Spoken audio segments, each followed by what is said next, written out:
Shop smart, shop S-Mart.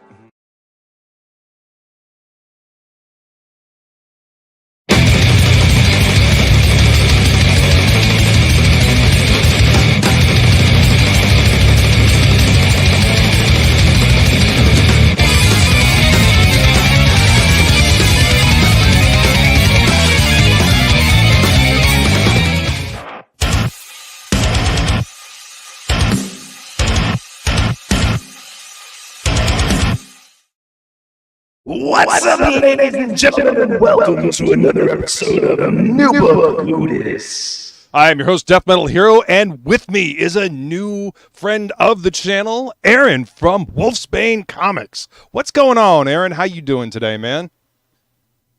Man, nothing much. I'm just chilling. Today was actually a pretty good day today. I had a nice day at work. I didn't really get to do much, but it was enjoyable nonetheless. And now I'm on here. I'm doing good, man. The power didn't go out today, so I am happy. It did start raining about a half hour, about the same time it started raining yesterday, and I was like, "Oh, come on, really? You're not going to do this to me again, are you?" So I turned the computer off and I plugged the tower into, because I draw digitally on my drawing tablet here. And so I switched the power cable from the computer into like the battery backup UPS in a surge protector that I have, just in case the power decided to go out again. And that way I could at least save the work that I was working on before the computer just went off. But thankfully the internet or the power didn't go out today. Let's see. Let me check your mic settings. There we go. All right. Now you should be able to hear me a little bit better. I just I switched your mic settings to take off the echo cancellation. Sometimes when that's running, it feels like the conversation can't flow as easily. There's a little bit of a lag. Can you hear me better now? Oh yeah. Okay. Okay. Excellent. Okay. Awesome. But well, I mean, it's just that's StreamYards. It does that. That's one of their things. It's mostly for people that don't have headphones, but you got headphones in, so you'll be able to hear me just fine. Okay, yeah. But welcome to the show, man. It's nice to finally meet you. The book looks fantastic, and we'll get into that in a little bit. But let's go ahead and say hi to the chat. I got my lovely lady saying hi in the chat. Skull Beautiful, thank you for being here. My partner in crime already dropping links in the chat for us. So if you guys want to go check out the campaign, it's the book is the link is right there. Thanks to Flying Feline. She says hello, Aaron. Hello. And we've also got Mad Ruth dropping a link in there. What's up, Mad Ruth? Good to see you, sir. Thank you for being here. He's another friend of the channel. He's a good dude. Always fun to hang out with him. Yeah. Can you turn your microphone up just a little bit? You're a little low. Like that? Yeah, a little more. Like this? Yeah, there we go.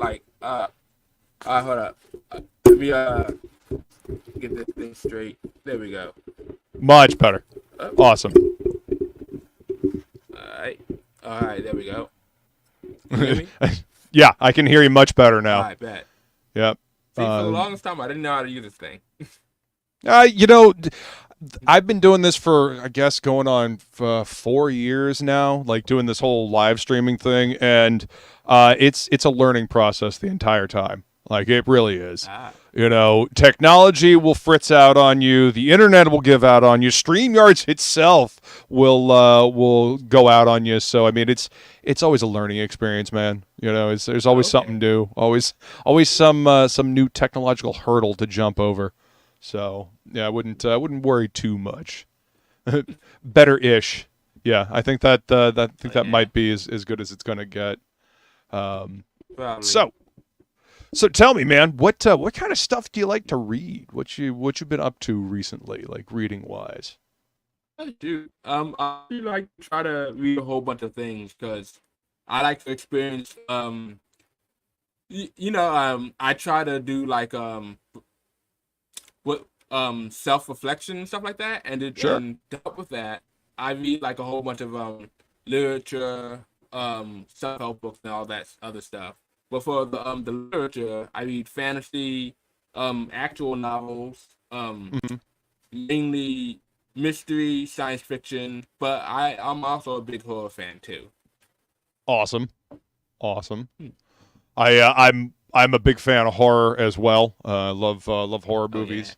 Love horror comics, novels. Um, uh, Flying Feline says he's roboting. Yeah, it could be StreamYards. It could be the internet. Probably. I don't even know how to check the bandwidth. Yeah, I mean it could also be the Wi-Fi. Sometimes the Wi-Fi connection. Yeah, aliens messing with the satellites and the internet. It's the start of the invasion. Well, shit. Oh, I was dang. hoping to get a little more done in life before they started doing that, but Oh, yeah. we just gotta roll Hopefully with they it, I stay away guess. from the probes. Right? Feline says, "Bring it." I mean, but she's got plenty of sharp objects, so they best steer clear of her. She Oh, she ain't dang. going. She'll fuck up their day job. That's for damn sure. Yeah, I'm a big fan of bladed weapons as well. It's one of the many reasons why she and I get along so well. So what have you been reading recently? Anything that you're really excited about reading right now? Oh yeah. So right now I'm trying to do this. I'm reading through like all the old Hulk comic books. Nice, So dude. yeah. So I've been stuck on it for a while because like you try to read through the Golden Age era, and honestly I don't like the way that they read it all.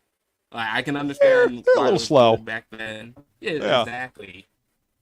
But yeah, I'm getting into the newer one right now. Well, not the newer one. It's the one that came out in 1980s with Mm. Peter David. Yeah. Oh yeah, dude. Peter David Yeah. had a classic run on Hulk that lasted all the way up into '90s, and he did a lot of like defining stuff for the character during that time period. Oh yeah, Some he of did the some Professor of Hulk, Todd right? McFarlane's first Marvel work was on Incredible Hulk with Peter David. Oh nice. Yeah.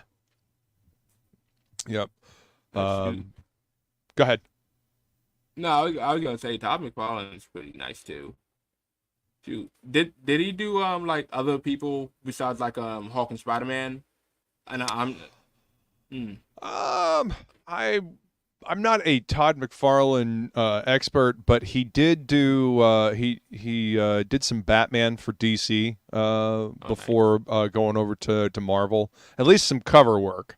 I want to say there was some Marvel Cosmic stuff that he did, but I can't remember exactly what it was. But once he got onto the Hulk, that was where like Todd McFarlane started becoming Todd McFarlane. And then Spider-Man definitely was his breakout thing. I mean, he got a chance to really flex his creative muscles on that book, obviously. Oh dang. Todd McFarlane Spider-Man run on his own series 1 through 16. Yep.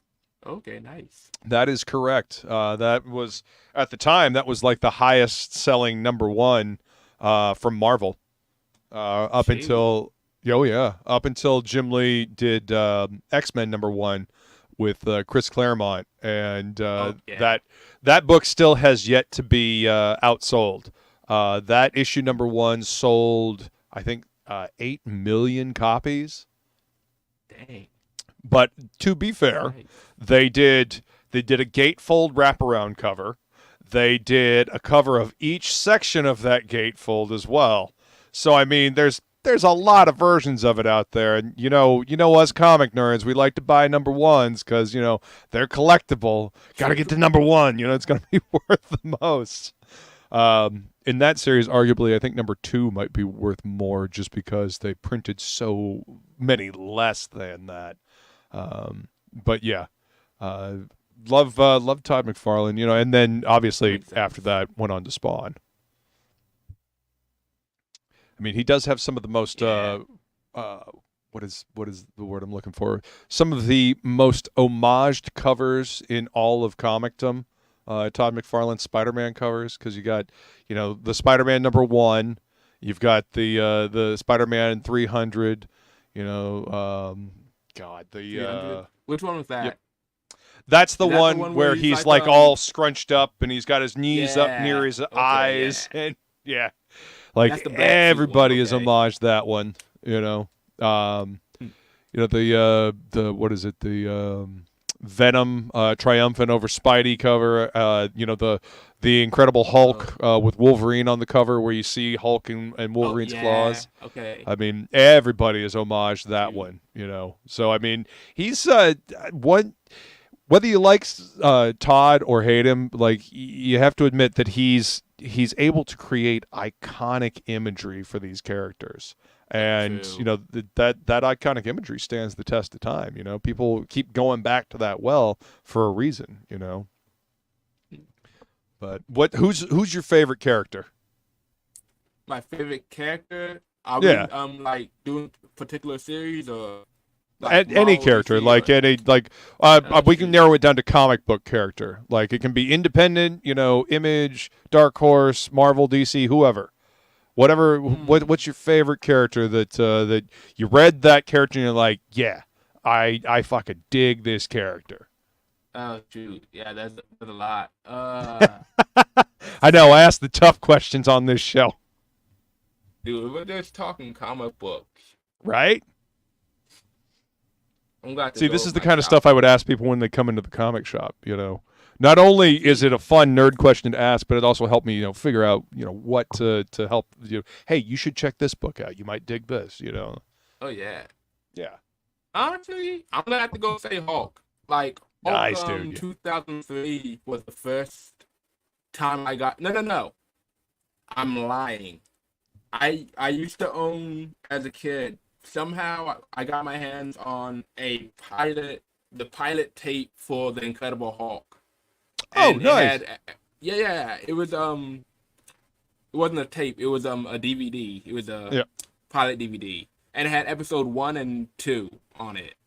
And I rewatched that so many times. It also introduced me to other characters like X-Men.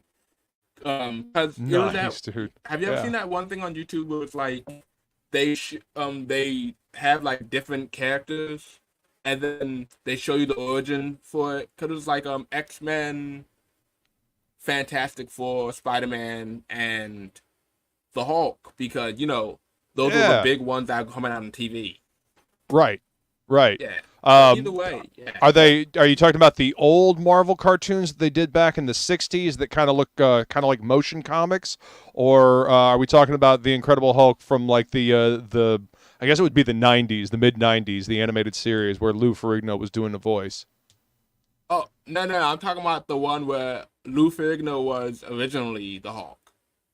Oh, you're talking about the 70s like TV show. Yeah. Right on. Yeah, dude. Dude, that was my first introduction to Hulk. And nice. honestly, I think that was my first introduction to like character storytelling in general. And she was like, the way that they did Bill Bixby's version was freaking great. Yeah, no, that there was a lot of really great storytelling in that show. That's why it lasted as long as it did. You know, yes, that was a comic book character, but there was a lot of human, you know, characterization in that that TV series. You know, it really, you know, you really felt for you know, David Banner. You felt for the Hulk. You know, they humanized him to the point where, you know, he's a relatable character, but, you know, you still got the all out like superhero action where he's like picking up boulders and bending steel and, you know, throwing bad guys across the room, you know? Yeah, you know what's crazy about that show? It was like, do you know how many wives he had? And every time, like, the wife either died or he had to leave. Oh, yeah. Yeah, he'd settle into a little life for himself, and then somebody looking for the Hulk would find him, or something would trigger the Hulk, and then all hell would break loose, and he'd have to skedaddle on to the next town. Exactly. But that was kind of the nature of the show. It was kind of like you remember Kung Fu, how like he kind of, I guess it was there was this TV series came later, but he always had to move on to a different town. It was kind of like just like the wandering hero story, and that's kind of what they did with the Hulk.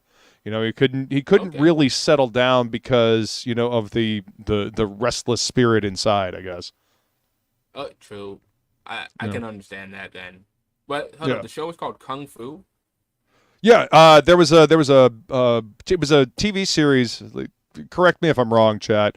I believe it was a TV series about a wandering martial artist that Bruce Lee was originally supposed to be in. He helped plan it, but then David Carradine was in the original series. And then later on, they did Kung Fu: The Legend Continues with David Carradine playing, the original character, and then his son coming through. But yeah, it was a wandering martial artist, kind of a Ronin type character. And they did the same thing with the Hulk. I mean, that was kind of a theme in the 70s. You had the wanderer going into town, rolling into town, having misadventures, and then at the end of the episode having to roll on out of town. That's honestly a good set. That's honestly a good storyline, to be honest. You'd actually probably dig Kung Fu. Definitely worth looking up. David Carradine was pretty awesome. Back in the day. Check that out. Mad Ruth says the Hulk's setting up franchises in multiple towns. They should make a Children of the Hulk sequel. Oh my right? God. They might have. I mean, they might have pitched that back when ABC was still doing the Hulk. What's funny? ABC had the Hulk, and then they had Wonder Woman. And I believe they did Shazam as well, and there was going to be like I think an Aquaman TV series or something like that, but they didn't want to be pigeonholed as the the superhero channel, so they said no. Oh dang, that sucks.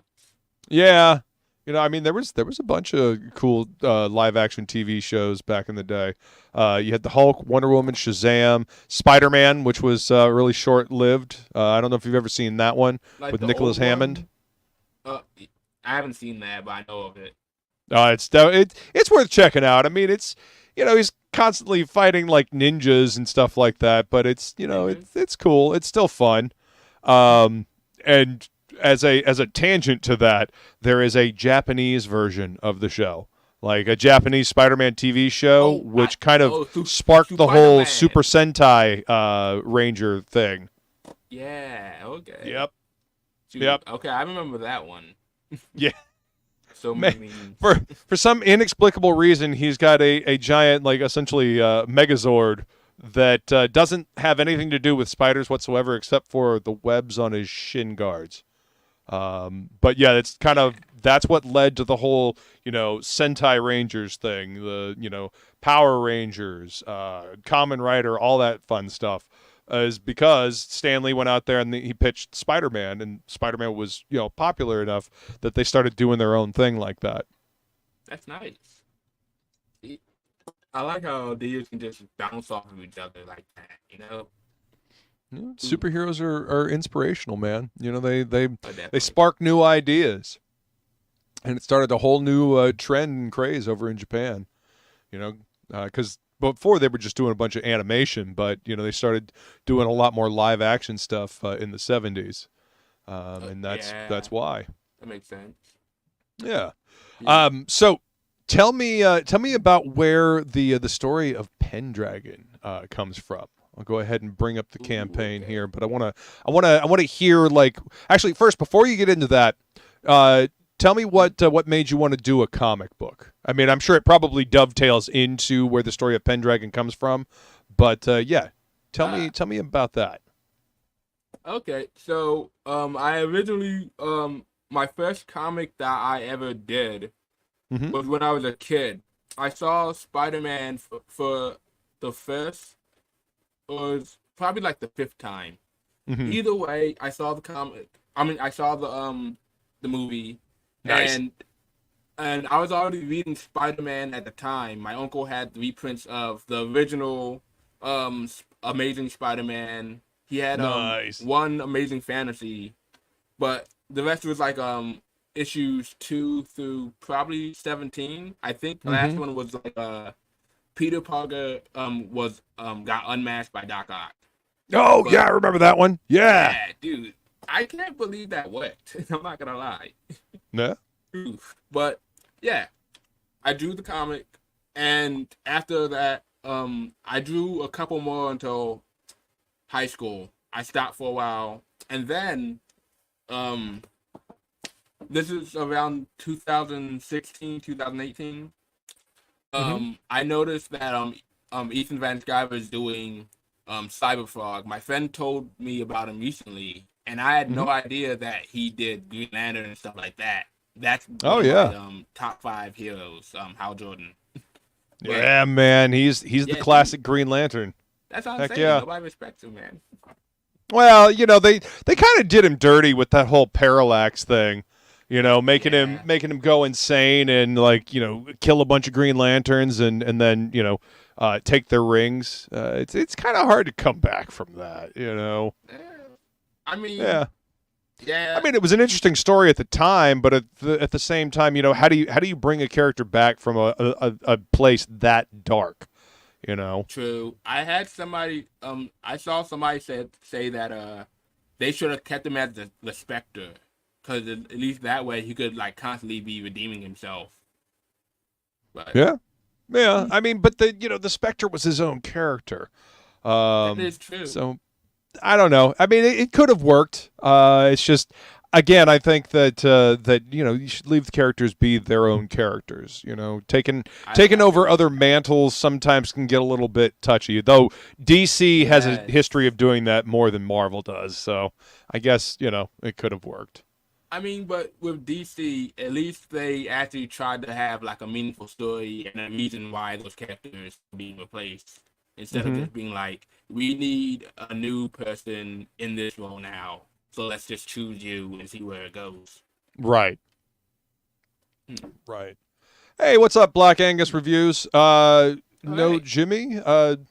Jimmy would hang out with us on Topic List. This is New Book Who Dis. I'm doing an interview with Aaron here for Wulfsbane Comics and Pendragon. Feel free to hang out, and if you got questions about the book, feel free to drop them in the chat, man. But thank you for being here. Okay, so Green found out about EVS doing Cyberfrog, and found out that he had done Green Lantern and Flash Rebirth, and him and Jeff Johns really kind of helped kick off that new 52 thing. All right. Yeah. So, at the same time when that happened, I saw a post on Facebook of someone's wanting to work on a comic book universe, and by that time I had already been working on Wulfsbane for the past year, just as, like, a book, you know, like any kind of book or story idea. Right. So I decided, I contacted him, and I already had some parts of the story planned already, and we were going to make a deal where I could have Wulfsbane in the universe, and but a lot of what I was doing wasn't really going to be disturbed, but I could bring in characters for, like, team ups and stuff like that. Cool. Long story short is the guy ghosted me. He didn't go through with the idea at all. So I pretty much said, screw it. I'm just gonna go and take Wulfsbane and see where that goes. There you go, man. Yeah. Years later, it's been a good ride. That's awesome. Heck yeah. You know, you wanted to make comics. You thought you had a collaborator, and unfortunately, sometimes that happens. You know, but you did the best thing you could do, which is continue going on and just make it yourself. You know, definitely. You know, this is indie comics. You know, there's room for all kinds of stories. You know, all kinds of storytellers, and the best thing you can do is do it yourself. I mean, DIY or die, right? Exactly. Shoot, and you meet a whole lot of cool people too. Like shoot, Absolutely. I consider like some of the best people I've known have been through making comics. So Heck it's yeah, nice. man. There's a lot of talented folks over here. A lot of talented folks over here. All right, so where does the story of Pendragon come in? Has this been a story that's been kicking around in your head for years, or Oh, so this is actually a fairly recent story. Okay. When I was doing like Wulfsbane 2, I was writing that. I Oh, thought to okay. myself, um, just in case Wolfsbane doesn't work out, maybe I should try and come up with something else to Sure. see if that could be as appealing or like greater. Mm-hmm. So I went to my second favorite genre, fantasy, and I decided to I didn't really know what to do, so I started going through like a whole bunch of old stuff that I used to read and watch, Yeah. and eventually I stumbled onto the Legend of King Arthur, and I also realized that it also had as I was researching that, it also had parts to one of my favorite mythologies, Celtic mythology, Love Celtic and I mythology. decided to combine them both together and make a sort of romanticized yet character accurate story of you know the Pendragon cycle. Yeah. And I didn't really want to tread on like stuff that's already been done, or like stuff that's Yeah. I didn't want to go through Arthur's story all over again. So I decided that it would be better if I could do a sort of mentorship thing, because I think during that time, um, I was also dealing with me feeling if I was be like if I was worthy to be a comic book creator, and also if there's also that thing of race swaps and stuff going on um back then. I Right. think they're still going on now, but Oh yeah. either way, it's just like I don't know. I wanted the thing to be like um I wanted to talk about that a little bit in the book too, because it's Mm-hmm. like people really have a problem. Like some people have a problem with characters being replaced in general, but Mm-hmm. then they're also interested of those characters being replaced like Barry Allen to Wally West, and they've actually been done good, right? So I wanted to see Yeah. if I could do that too, and Okay. I think that with that we wrote so far, we're doing it justice, but Awesome. I want to keep this thing going. Yeah. He took found a starting point, and you're working. You're creating a brand new story, but it's using the influences of the things that you loved. I mean, that's Oh, exactly. that's what we should do as creators. We take our influences and then combine them together and make something new. I mean, they do say that there's nothing new under the sun. There are no new stories, right? And I mean, True. technically, there are only 5 stories anyway. Man versus man versus himself, man versus the world, man versus machine, and man versus beast. True. The world universe, could be, you know. So yeah, those you have to take those elements and kind of combine them together to make something new. So that's cool, Exactly. man. That's I true. love Celtic mythology. I Nice. love the Arthurian legends. I mean they're classic stories. Classic stories. Exactly. All right. Let's go ahead So and take let a. me ask you Oh yeah, this. go for it. Yeah. So, who is your favorite Celtic character in general? Wow. Um. Jeez. Probably the Green Man. I fucking love the Green Man. That's an interesting one. Yeah. And as far as like real people, help me out here, Feline. I did the piece of artwork for you.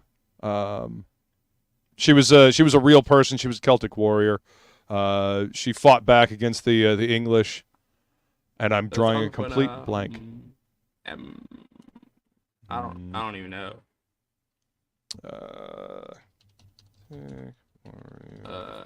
Woman. Boudica. That's who. Oh, Boudica. Boudica. Okay. Yeah. Okay. I love her. She's fucking in the badass, cycle, man. Right? Say again? Was she in the Ulster cycle? Well, she was an actual queen. She was a Celtic queen. She was a real person. Yeah, she fought back against the invasion of the English in Ireland. Oh, nice. Yeah, encroaching Roman Empire. Excuse me. Okay, that makes sense. And her army of 100,000 Britons sacked and burned the Roman settlements at Caledfwlch and Londinium and the Romans. Thank you. Yeah, see, this is why she's my partner in crime. She helps me fact check. Yeah, she caused problems for the Romans. Thank you, guys. I appreciate that. But yeah, Boudica is probably my favorite real world character, and then the Green Man. Yeah, after they killed her king, she got revenge. Oh, that Boudica. Okay, yeah. Yep. Yes. Hell hath no fury like a woman scorned, right? So yeah, but yeah, as far as like mythology goes, the Green Man. Yep, nice. And protected her daughters. Damn right she did. Yep. I feel that. Yeah. Dude, mine is Colin. I'm not gonna lie. Hell yeah, Colin's dude. Pretty nice. There's a lot of cool shit in Celtic mythology, man. I'm curious to see what you've managed to put together here, man. Let's go ahead and take a look at your trailer.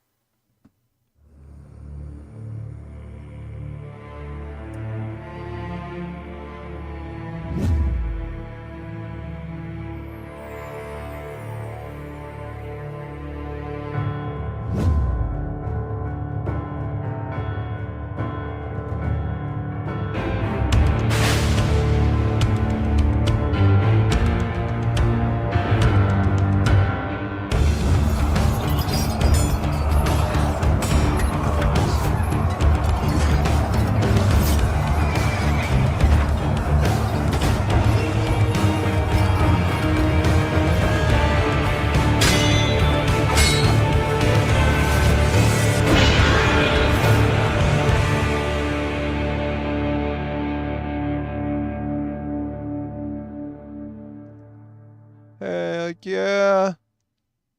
Oh yeah. Nice. Anime Who did your trailer for you? Oh yeah, Anime. He's on Twitter. I think it's Anna Sparks. Nice.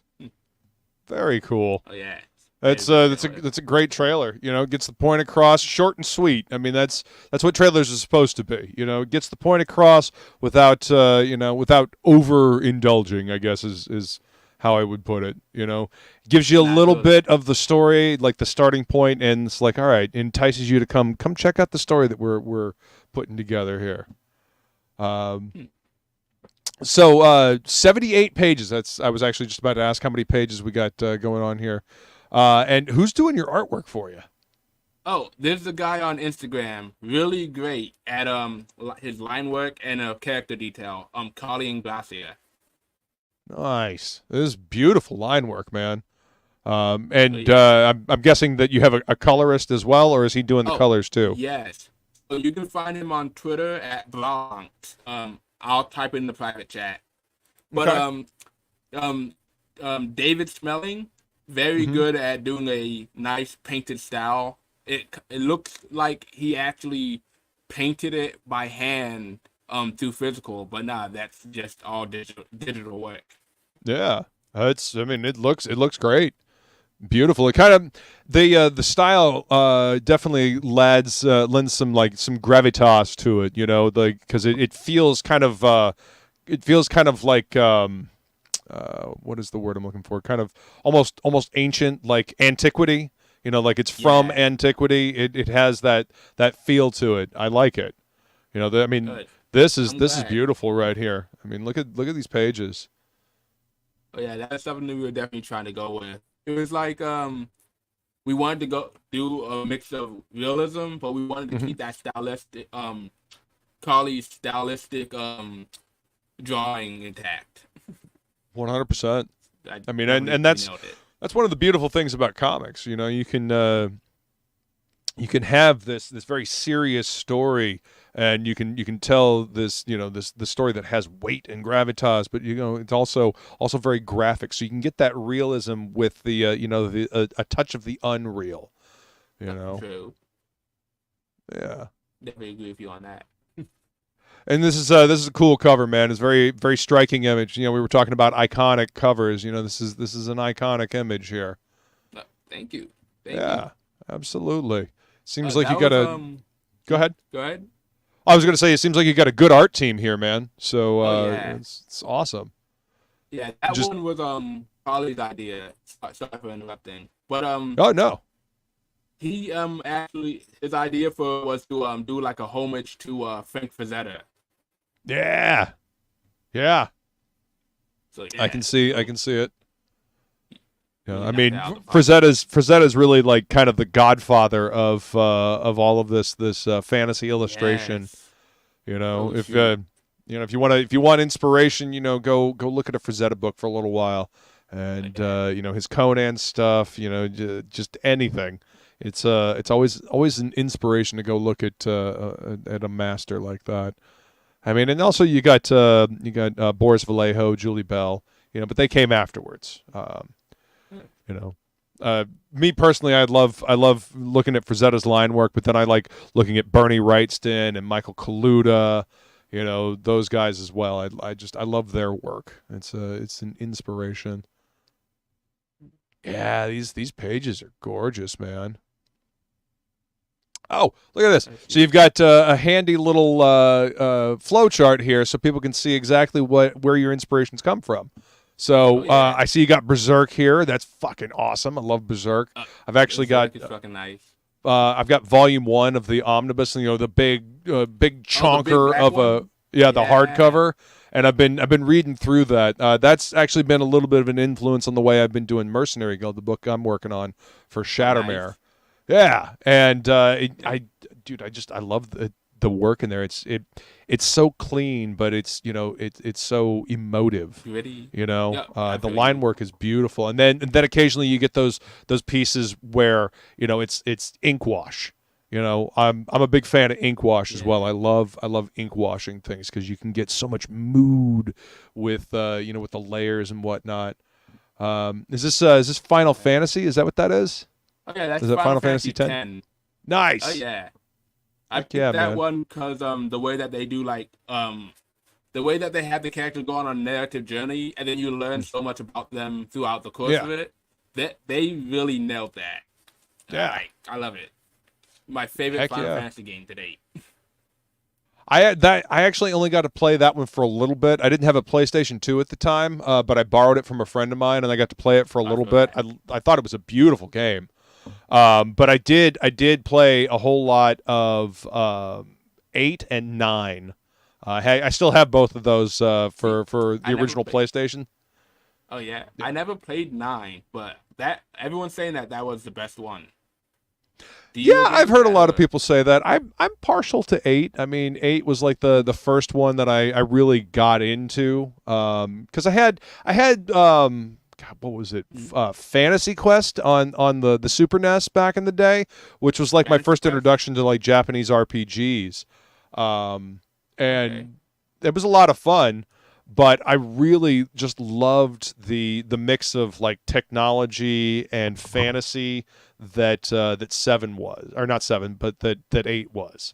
You know, because you had you had all kinds of like, you know, flying cars and stuff like that. And like the gunblade I thought was a neat thing. But yeah, I mean, it came out just at the right time, and it kind of grabbed my imagination. And Elden Ring, oh dude, love me some FromSoft games. You know, I haven't even played Elden Ring yet. Shoot, I added that in there because Carly, in between his breaks and everything, he played a whole bunch of Elden Ring, and like a lot of the costumes and stuff are sort of inspired by parts of that. Like if you look at Myrddin up there, that's pretty much what it is. Okay, I now that you mention it, I can definitely see it. That's cool. There's, Miyazaki does a bunch of really cool stuff in the FromSoft games. And it's dark fantasy, so it's a good place to draw influence from. If you like bashing your head against the digital brick wall until you get good, FromSoft games are for you, man. I bought Elden Ring when it first came out a couple years ago, and I've played all of 5 hours of it. Dang. Yeah. I on that though. Dude, they're very involved games, and I've been working on so many different things. I haven't gotten a chance to actually like sit down and play it. I mean, I figure I will at some point. It. Like for me, I can't even get through. Like I'm not really good at FromSoft games. I can't even get through the one that's not it's Sekiro. I can't get through that one. That's like, dude, from what I understand, Sekiro is probably one of the hardest FromSoft games. Really? Oh yeah. From what I understand, that's like the hardest game they've ever made is Sekiro. And that I heard that from a friend of mine that lives, eats, sleeps, and breathes FromSoft games. He loves them. He's beat all the Dark Souls multiple times over. Dark Souls 3 was like his jam forever. And he started playing, Sekiro, and that was, he was like, yeah, this is like the hardest one that they've designed. So, yeah. Hey, what's up, Matt the Rock? Good to see you, sir. Thank you for being here. And we got Woodrow. What's up, brother? Yo, Woodrow. Thanks for hanging out with us. Matt says the design work in Elden Ring is phenomenal. Yeah, it is. Mad Ruth says Final Fantasy VII was awesome. The game went on forever. Chocobo racing, Sephiroth, the one-winged angel, weapons to hunt down these massive robot Godzilla monsters. Really cool mechanics, leveling system. Yeah, I actually never played 7. That's what I've always heard. I never played 7. I've played 8 and 9, and I love both of those games. Matt LaRock says Elden Ring is tough. I had to get help from YouTube so many times. I've watched a lot of stuff on YouTube about Elden Ring. Especially Vadi Vidya, getting all the lore dumps, because he'll go through and he'll find all the lore and he'll pull it out of the items, and then he'll put it together in kind of like a narrative, so that you can follow along. Because FromSoft games, you don't really get a story per se. It's all just through the item descriptions for the most part. Woodrow says Elden Ring is cake. Yeah. So you say. I just haven't gotten a chance to actually sit down and play it. What I need to do is figure out how I can stream it, because I tried to play Elden Ring and run it through my computer and StreamYards, and my computer was just like, yeah, nope, ain't happening. Don't know why you're trying to do this to me. I got to the opening initial boss, and it literally didn't spawn in. I was wandering around the boss arena and wondering what was going, where's the boss? What the hell is happening here? And it took forever for it to spawn in, and it just started lagging so bad I couldn't actually play it. So I will get back to it one day. Got a comic book to draw right now, but eventually I will get back to it. Matt LaRock says, I loved 7, one of the few games where I got into the emotion of it. Yeah. 7 was good, yeah. Morrowind, there's another one. Skyrim, Elder Scrolls, Morrowind. Yeah, I always heard that one was really good on the original Xbox back in the day. All right, and other influences here, is that Stranger? Is that what that says? Oh, yeah, Sword of the Stranger. Sword of the Stranger. Okay, I'm not familiar with that one. Yeah, really good action choreography. One of the best in animation, in my opinion. Awesome. I'll have to check that out. And what's this one down here? I can't really read that. Oh, that's Claymore. That's a manga. Yeah. really good story. Really good story. Excellent. And then of course Thor. Gotta have some Thor in there. That Yeah. totally fits the story that you're putting together here, man. I dig it. I dig it. You got a lot of good components coming together to make what sounds like a very interesting soup here, man. You know, an interesting concoction of a story. Thank you. Thank you. Absolutely, man. I love the artwork. It's beautiful, and I can definitely see the Berserk and the the Elden Ring influences on the art. Oh yeah. Oh, that one's one of my favorite pages right now. That's beautiful. Oh, shoot. And so these are some of the originals available on the campaign, huh? Oh yeah. So Excellent. let's see. I don't even know. I drew a blank. I'm sorry. That's fine. Trust me, I've done that more than a few times doing these streams. You know, because I don't write any questions down. Like I was telling you backstage, I just like to just ask questions and see where the conversation goes. So sometimes, yeah, I'll just straight up draw a blank. It happens. Trust me. Okay. So how many? Reading up here at the top, it says beginning. Oh, four saga. I was going to ask how many books you plan for this. So 4. Oh, you got a 4 issue arc here, basically. No. So a saga to me is pretty much a collection of books within a particular arc. Oh. So hopefully, okay. The first saga will be at least under 10 books. I want it to be under 10 books. Right. So if we multiply that, 40 books possibly. Okay. All right. So you gonna have enough story for a few, possibly a few like trades, a few chonkers of books. Yeah. Right that's on. gonna be good. Because if we finish this one, if we finish the first part, I can actually have like an omnibus of it. Because I have like this whole naming scheme of it. This first one's gonna be like the Morgan cycle. So it's gonna be so good. Take it easy, Mad Ruth. Thanks for swinging by, man. He's got to go pick up his wife from work. Have a great weekend, everyone. You as well, man. Thank you. Matt LaRock is asking, how are you coloring your work? I dig it.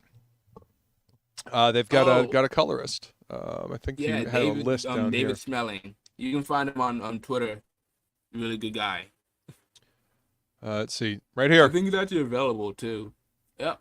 Oh yeah, I forgot. I had all the links down there. Oh, I see you got Eric Weathers as your letterer. Good choice. Good. Oh yeah, he's like the indie comics letterer right now. That's who's lettering my book as well. The Mercenary Guild. Yeah, yep. He's good, dude. I've had him on the show a couple of times for Battle Brick Road. He's a lot of fun to talk to. He's a good guy. And you got Piper as your editor. Excellent. She does good work, man. Yeah, she's cool. Got a Corey Barton cover, huh? He's working on the colors for right now. Oh, do we have like a I can actually pull it up. Oh, please do. I can give you a full screen. Yeah, 1 second. Yeah, let me get it. Would love to see it. Corey does great work, man. Oh yeah. I do that. Matt LaRock says Barton, nice. Yeah, he's a chill dude too. Oh yeah, very chill. Go. Got it. All right.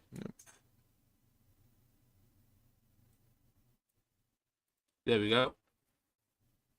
All right. There it is. Yeah, oh wow. That is awesome. Look at that. This is a new book Hoodis exclusive preview of Corey's cover. Oh yeah. That's so after this, I'd say like after this campaign, mm-hmm. I'm definitely not gonna be pushing this one out. Now, when are you looking to fulfill this campaign? Oh, so I wanted to have enough time just in case. I wanted to be realistic. Just in case we didn't get as much as we hoped, because we still have to pay for the additional pages to be colored and the end letter and whatnot. So I did it for like August of next year. At the the latest possible. Sure. Well, I mean, you always want to give yourself a little wiggle room because you never know what could happen with printing. As we like to say in the indie sphere, shit happens. And sometimes real life gets in the way. You gotta take care of things.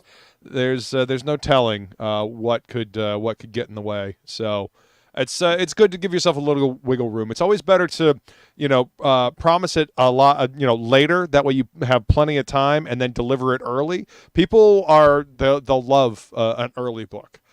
People tend to get a little unhappy about late books, so I think you made the right call on that one. That's awesome. Nice. And so $20 for 78 pages. That's awesome, man. That's a great deal. Oh yeah, definitely a great deal. And I think for $5 more, you can get it in like a premium paper.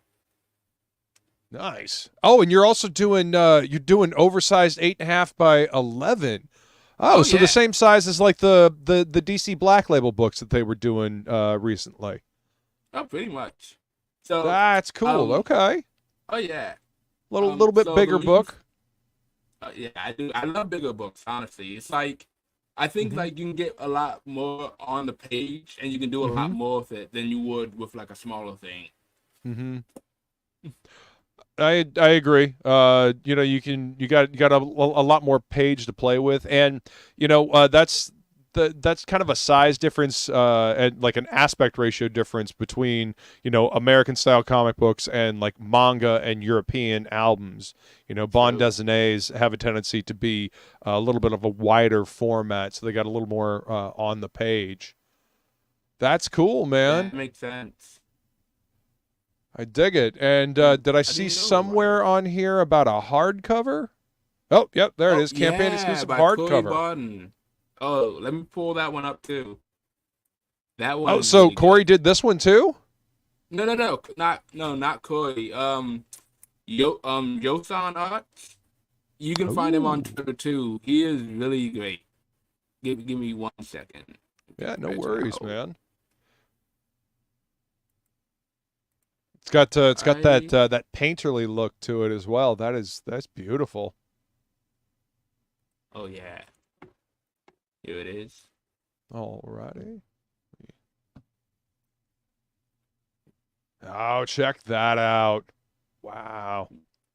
Lady in the Lake, obviously, right? Oh yeah, Nimue. Shoot. It was tough trying to decide her character because it's like there's 3 different there's like a whole bunch of different versions of the Lady of the Lake. So you can't really you have to be really. You have a lot of wiggle room, but trying to figure out which one you want to do is like so hard, Yeah, well, that gives you stuff to pull from, and then you can kind of fuse them together and make your own version of, because a lot of those stories they come from like legends, and then they embellish them, the writers and whatnot. True. Feline says, "Wow, yeah, that is a beautiful cover," and I mean, at $40 for an exclusive campaign hardcover, I mean, that would be the way to go. 78 pages for $40. That's still a hell of a deal. Oh yeah. So, all right, and then the King's Chest at $80. Receive all previously mentioned items with physical art prints. Oh wow! Items will be packed and shipped in a 9 by 12-inch campaign collector's box. Nice. Oh yeah, that's I'm still cool, designing man. the collector's box now. I'm trying to figure out what kind of layout I want to do. I might actually do like a custom. I'm gonna do some custom art. That's gonna be nice. You know, I've been finding that people really seem to dig like the collector's boxes to have the stuff come in.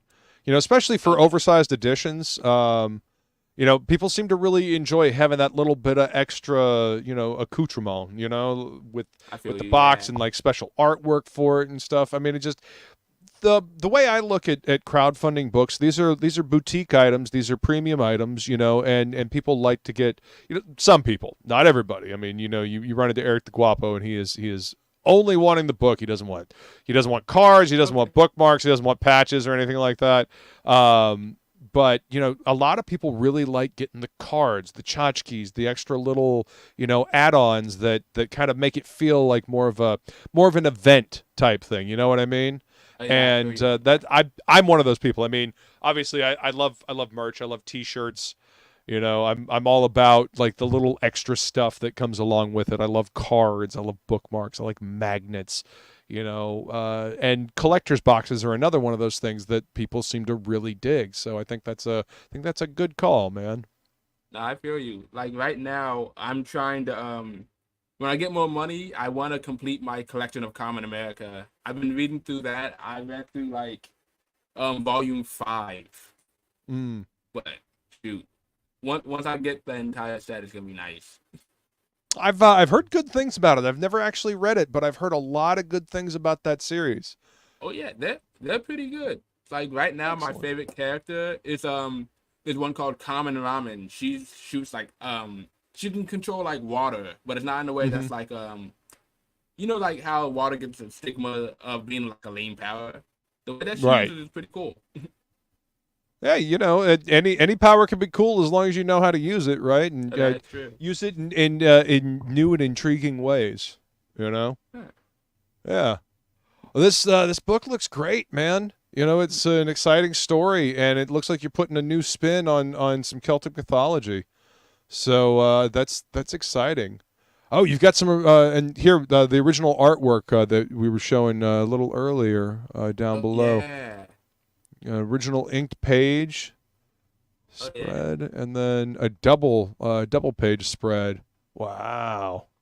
Oh yeah. So the double page spread, there's only like 4 of them in total in the book. Somebody already bought one in the Kickstarter page, so there's gonna be like there's a little bit less.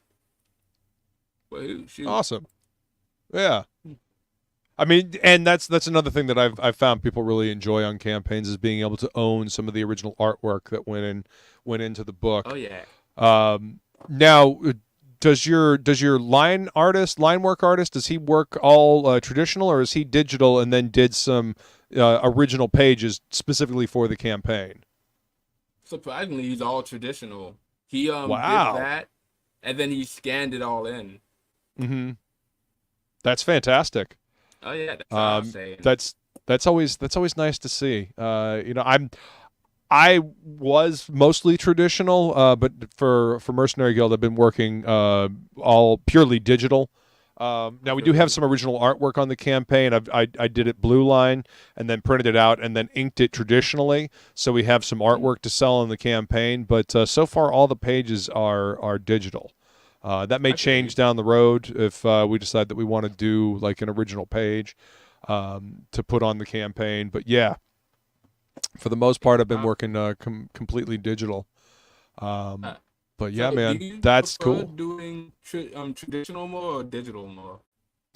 Actually, I found that since I've been working more digitally, I find that I like doing a hybrid. I like to pencil digitally, and then blue line it, and then print it out, and then ink it traditionally.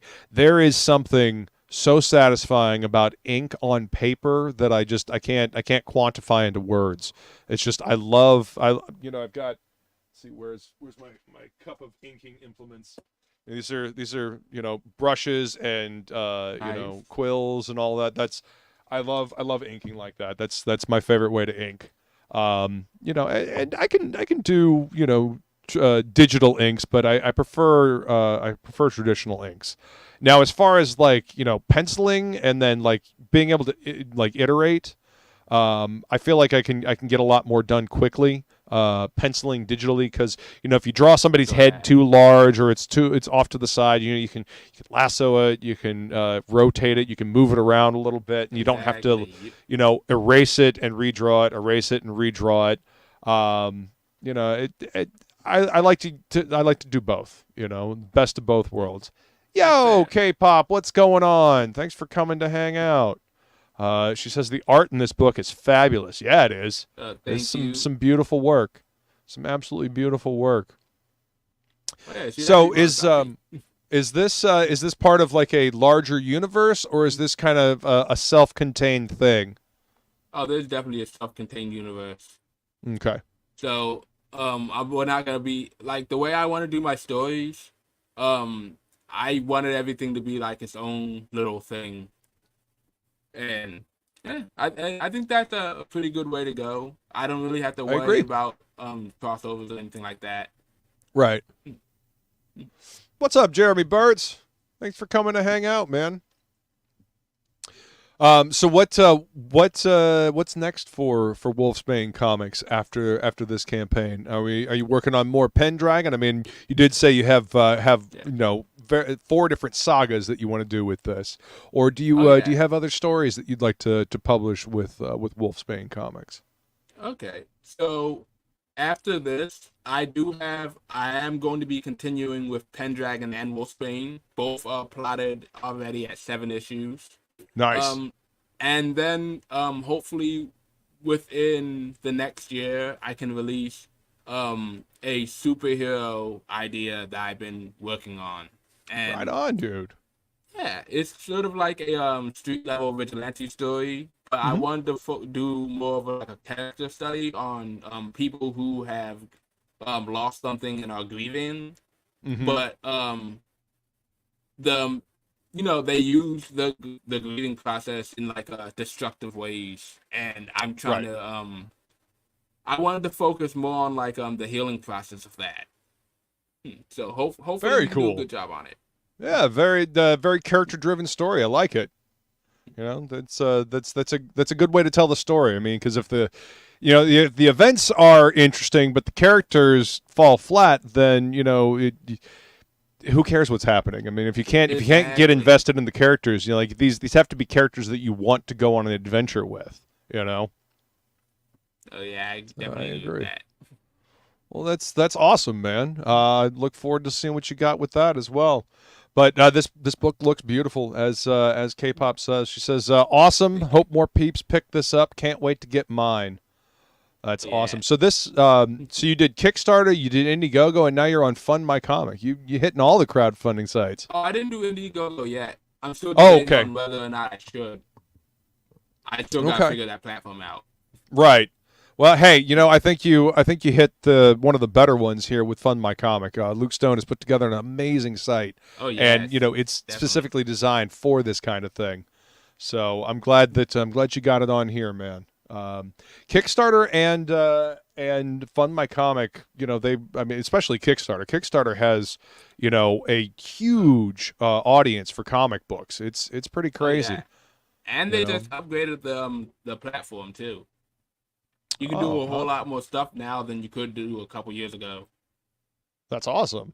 And they actually seem to care about the comics. I used to really enjoy Indiegogo, but the way that they have a tendency to shadow ban campaigns for absolutely no reason, and they don't really seem to be updating their code to take care of like independent creators, it really kind of, I don't know, it leaves a bad taste in my mouth. The only thing that I don't like about Kickstarter is that it waits until the end of the campaign to take the funds out, and so it kind of comes up and surprises you a little bit, like a month or so later when the campaign closes. But I mean that's a minor qualm. No, I can definitely agree with you on that. There's been a couple of times where I kind of got burned over it. And it's just like, I thought you were like another week ahead or something, Right. Yeah, it makes you have to like keep a close eye on the bank account to make sure that it comes out at the appropriate time. But I think you're probably on the best one right now. Fund My Comic. takes the lowest percentage, and it actually is tailor built for funding comic books and magazines and games.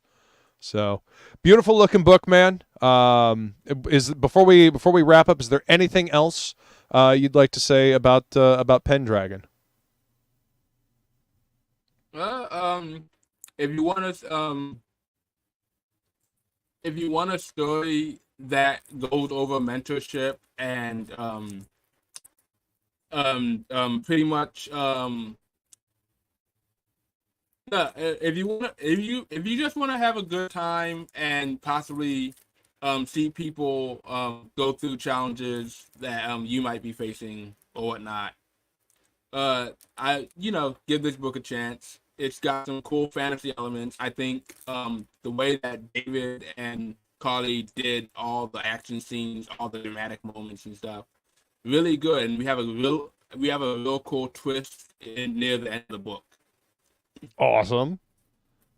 Gotta love the cool twist there at the end. Adds a little wrinkle to the story, and it sets the hook for the next one. It's awesome.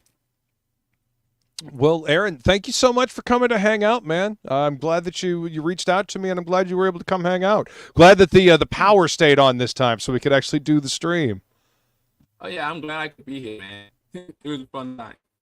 Thank you. I'm glad that we were able to do this. Chat, as always, you're amazing, and we thank you for coming to hang out with us.